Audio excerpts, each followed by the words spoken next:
Well, this is how it all started. My granddaughter bought me this little sign for my birthday some 4 years ago when we moved into this house, even before I'd started on the railway, and that's how the name came about, Grandad's Train Room. I was looking at some photos on my phone, just around what I've been doing in this Grandad's Train Room, and the first photo I found was it was dated 13th of November 2020, and it's just a pile of cut wood on the floor ready to start the layout. So I'll try and pop a picture up. Not excited, but it just kind of dawned on me. It's like 3 years now I've been working on this layout, and it hasn't got a name. So probably after all this time, the layout needs to be called something. So if you remember, I ordered some signage from Sankey Scenics to call this steam yard. I wanted to call it the Beechcroft Depot. Beechcroft because that's the road that I live on. So I've decided, not very original I know, but I'm going to call the layout Beechcroft Model Railway. So I've got a name for it after all this time. I'm going to order a sign just so I can get it on the wall just to reflect that. But after all this time, it's finally got a name, Beechcroft Model Railway.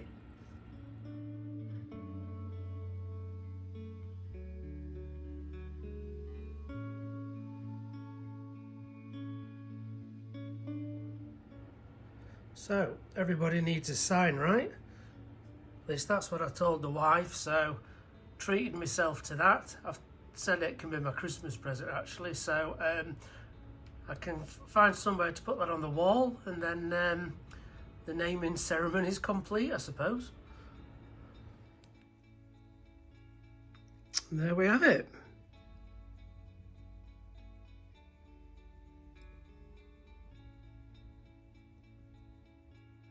Anyway, I ought to get back to doing some modelling really, but I'm pleased with that. Small things, eh?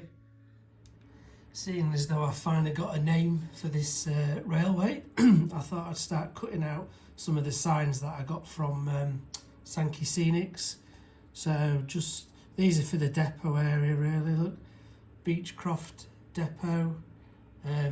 I found the easiest way to do these was to cut them out with the old craft knife scalpel, and then I used a black Sharpie pen. That I found that was the easiest way, just to colour the edges black, and then I just covered over the back as well, turned it from white to that. It was easier than getting a paintbrush out. So cut some really thin legs, 1mm plastic card. So now I've super glued those on.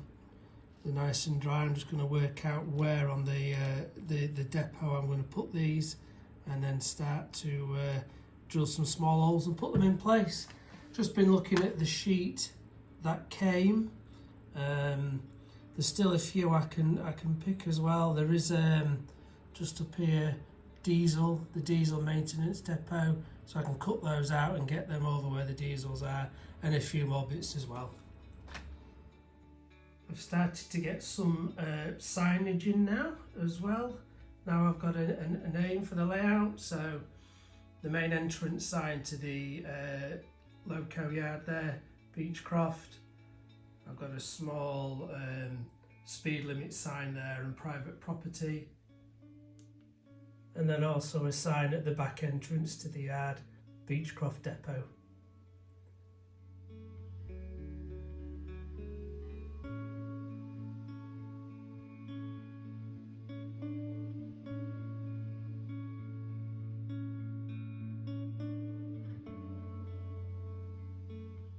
So I've just been putting a bit of a base down now to go under this double line shed. I haven't filmed it because it's exactly the same as the Loco shed I did over that side, but I've put it down, I've tested clearance. I'm just going to let it settle now for a while, then I'll come and put some PVA and water on it.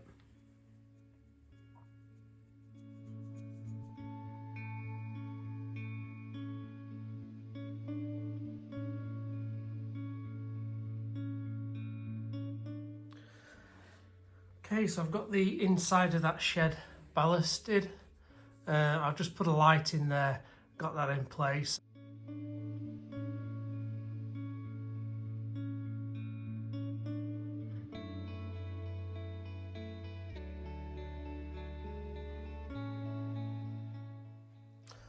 I've also just been tidying up the wiring for the lights, so I've been able to separate them. So I've got a little on-off switch now.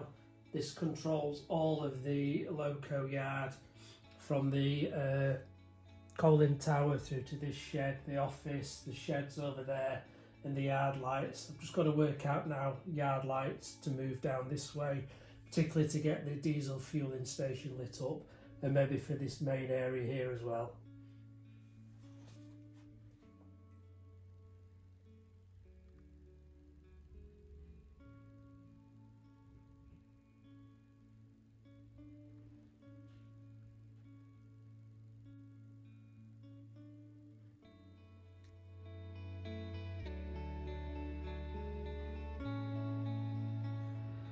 So I've just been working on trying to add a few effects to this rail under the coaling tower. So I've put some bits of coal down just to make it look like there's spillage, just making sure that the rails are still clear, and then just moving along to the ash pit. I've just been trying to get a bit of effect of ash spillage around the rails and over the side. So I've just been packing the barbecue away for winter. And when I clear in the bottom tray out, I was able to just scrape all the last bits of ash from the burnt charcoal out of it. So I've just had a go at spreading some of that on here, and I've done the water and PVA, and it's dried okay without it washing away.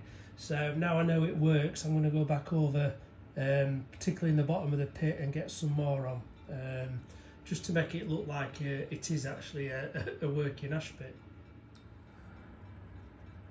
Right, I've just been putting a few bits of ballast and scatter down now. The steps are in place, as hopefully you can see. I've put them in, weathered them. I've given them a just slight coat of super glue along the edge just to stop any water penetrating.